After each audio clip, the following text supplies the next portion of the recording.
Hi అండి అందరికీ. బచ్చల కూర కందిపప్పు చూపిస్తున్నాను. నేను 3 కట్టలు తీసుకొని నీట్‌గా వాష్ చేసి కట్ చేశాననమాట.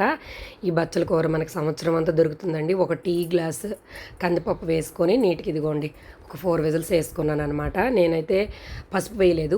పసుపు వేసి మనం విజిల్స్ వేసుకుంటే భలే బావుంటది. ఇదిగోండి పప్పు గుత్తితో మంచిగా మెదుపుకోవాలనమాట. ఈ ఆకుకూరలోని selenium, niacin, omega 3 fatty acids పుష్కలంగా ఉంటాయి. కీళ్ళ నొప్పులు తగ్గుతాయి, మలబద్ధకం రాదు, చర్మంకి కొత్త మెరుపు వస్తుందట. మిగతా ఆకుకూరలే కాకుండా ఈ ఆకుకూరను కూడా మనం తరచుగా తీసుకుంటే ఆరోగ్యంగా ఆనందంగా ఉంటామన్నమాట. నెయ్యి కానీ నూనె కానీ ఒక స్పూన్ వేసుకోండి చక్కగా. వెల్లుల్లి, కరివేపాకు, పోపు గింజలు, ఎండుమిర్చి, ఫైనల్గా కొంచెం ఇంగు వేసుకొని తిరగమూత పెట్టుకోండి. ఆకుకూరలు అనేది తరచుగా మనం తింటే బాగుంటుంది. ఈ సీజన్కి అయితే ఖచ్చితంగా తినాలండి. మనకి ఇమ్యూనిటీ ఖచ్చితంగా కావాలి కాబట్టి ఈ విధంగా చేసుకోండి. నచ్చితే లైక్, షేర్, కామెంట్ చేయండి. సబ్స్క్రైబ్ చేయడం మర్చిపోవద్దు. మరో మంచి వీడియోతో మళ్ళీ కలుద్దామండి. Thank you.